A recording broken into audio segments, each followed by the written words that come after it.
क्षेत्र में श्री जनकपुर धाम में आपका स्वागत है।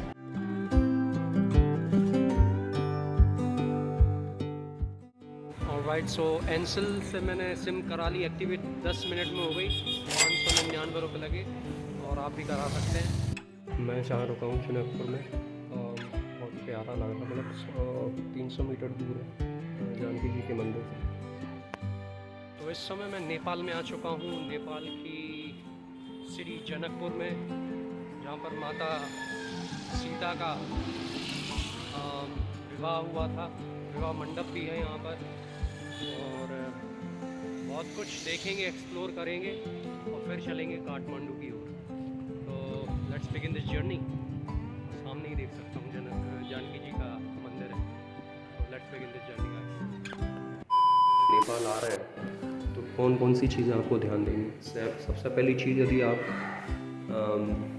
जयनगर से आ रहे हैं ना, तो पहली चीज़ जो आपको करनी है, थोड़ी आपकी करेंसी वहीं पे एक्सचेंज करा लीजिए।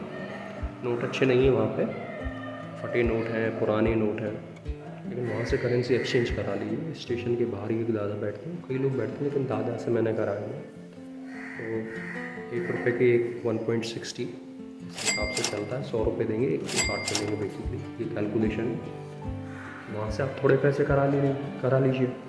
आप जैसे ही जयनगर से टिकट करके ट्रेन पकड़ के जनकपुर आएंगे, तो सबसे पहली चीज़ आपको क्या करनी है, आपको एंसल बैटरी रिक्शा मिलेंगे, उनसे बोल दो एंसल का जो मेन सेंटर है, जो कि रोड पर ही है, वहाँ पे हमें छोड़ दीजिए। बिल्कुल सीधे लेके जाएगा वो आपको, और बिल्कुल ऐसे एक कट बना हुआ है जहाँ से 3 रास्ते गए हुए हैं। तो 2 रास्ते जहाँ पे है ना, उसके ठीक बीच में एंसल की दुकान है।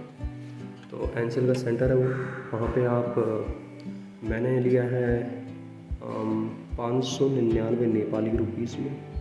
तो इसमें आपको 1 महीने का पैक है, 26 GB डेटा है और इंटरसिटी कॉल्स हैं, तो बहुत सुविधाएं हैं बेसिकली, रियली गुड। तो ये 2 काम करके फिर आप जो है होटल ढूंढिए। मैं इस समय पर होटल आदर्श में रुका हूँ। यहाँ पे अच्छी सुविधा है। 500 रुपये में ना, इंडियन रुपीज़ में मतलब कि 900 रुपये देने पड़ेंगे 1 दिन के लिए। तो ये सीन है यहाँ पे, थोड़े महंगे हैं यहाँ पे कंपेरेटिवली। धर्मशालाएँ कोई सी भी खाली नहीं थी, क्योंकि आज कृष्ण छठ थी, इसलिए। तो आपको मिलेंगे मंदिर वगैरह भी, मतलब कि धर्मशाला भी मिलेंगे। वहाँ पे डॉर्मेटरीज़ आपको 300-400 रुपये में, और लो टू लो यदि आप हॉल में रहना चाह रहे हैं तो 200 रुपये में हो जाएगा। जनकपुर, जिसे जनकपुर धाम भी कहा जाता है, की स्थापना 18वीं शताब्दी के प्रारंभ में हुई थी। यह नेपाल के धनुषा जिले में एक उप महानगर है। यह नगर काठमांडू से लगभग 225 किलोमीटर दक्षिण पूर्व में स्थित है।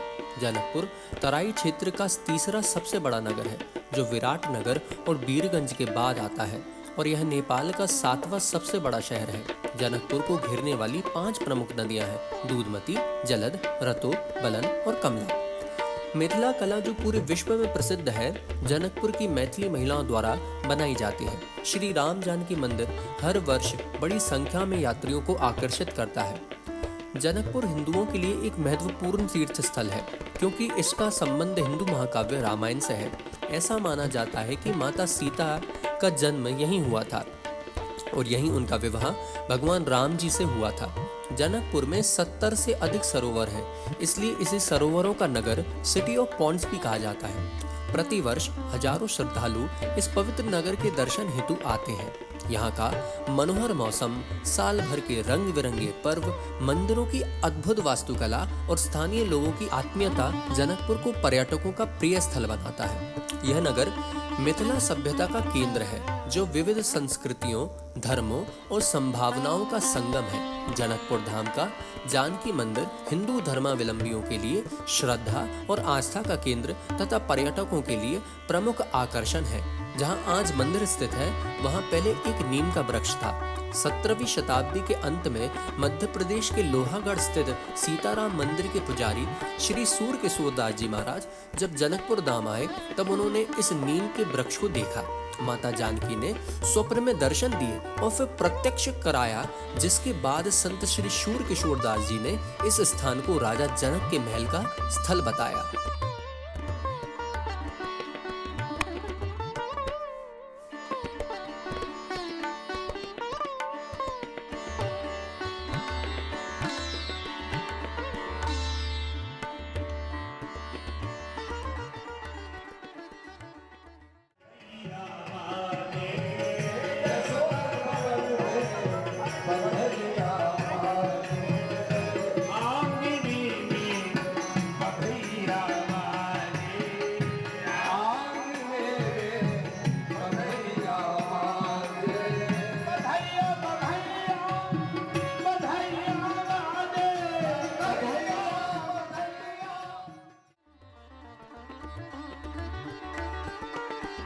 महात्मा सूरकिशोर दास माता सीता की पुत्री की भांति पूजा करते थे और कहते थे कि राजा जनक उनके भ्राता थे। जब वे 17वीं शताब्दी के अंत में यहाँ आए, तब यह क्षेत्र मकवानी के सैन्य वंश के अधीन था। सूरकिशोर दास जी के बाद उनके शिष्य प्रयागदास महंत बने। सन 1784 में मकवानपुर के राजा मनी सेन ने मंदिर को 1400 बीघा लगभग 933 हेक्टेयर भूमि दान दी। बाद में टीकमगढ़ के राजा प्रताप सिंह झारखंड से अपनी रानी संग यहाँ तीर्थ यात्रा पर आए। उस समय उनकी कोई संतान नहीं थी। उन्होंने व्रत लिया कि यदि उन्हें संतान प्राप्ति होगी तो वे 9 लाख मुद्राओं की लागत से मंदिर का निर्माण करवाएंगे। संतान प्राप्ति के उपरांत रानी ने वचन निभाते हुए 9 लाख रुपए खर्च कर भव्य जानकी मंदिर बनवाया। इसलिए इसे 9 लाखा मंदिर भी कहा जाता है। यह जानकी मंदिर लगभग 49,555 वर्ग फुट क्षेत्रफल में फैला हुआ है और इसकी ऊंचाई 50 फुट है। यह नेपाल के सबसे विशाल और भव्य मंदिरों में से एक है। इसका निर्माण कार्य सन 1911 में पूर्ण हुआ। इस मंदिर की मुगल और राजस्थानी शैली शीश महल और तहखानों से सुसज्जित है। यह विवाह पंचमी, रामनवमी, झूला आदि धार्मिक पर्वों पर लाखों श्रद्धालु भारत और विदेश से आते हैं। धार्मिक परंपरा के अनुसार विवाह पंचमी राम और सीता के विवाह की मिथिला रीति रिवाजों के अनुसार मनाई जाती है। इस अवसर पर हजारों पंडित, संत और दार्शनिक श्रद्धालुओं संग इस नगर की महत्ता को बढ़ाते हैं। जानकी मंदिर के गर्भगृह में राम जानकी की प्राचीन और पौराणिक प्रतिमा है। हनुमान जी की प्रतिमा मंदिर के दक्षिण पूर्व कोने में स्थित है और संस्थापक सूरकिशोर दास जी महाराज की प्रतिमा उत्तर पूर्व में है।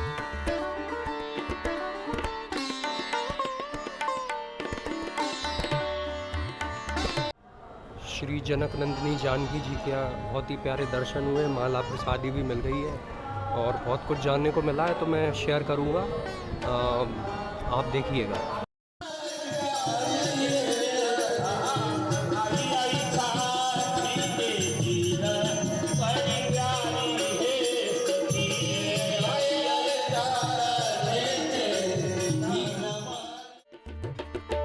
श्री राम जानकी विवाह मंडप इस मंदिर के उत्तर में स्थित है, जो एक अन्य पवित्र स्थान है। विक्रम संवत 1990 के भूकंप में यह मंडप क्षतिग्रस्त हो गया था। विक्रम संवत 2026 में इसका पुनर्निर्माण आरंभ हुआ और विक्रम संवत 2042 में उद्घाटन हुआ। यहाँ चारों कोनों में मंडप है, जिनमें राम, सीता, 4 भाई और उनकी पत्नियों की संगमरमर की मूर्तियां हैं, जिन्हें कोहबर कहा जाता है। गर्भगृह के मध्य में राम सीता की प्रतिमाएं पूर्व पश्चिम दिशा में रखी गई है। यह मंडप जानकी मंदिर ट्रस्ट के अंतर्गत आता है।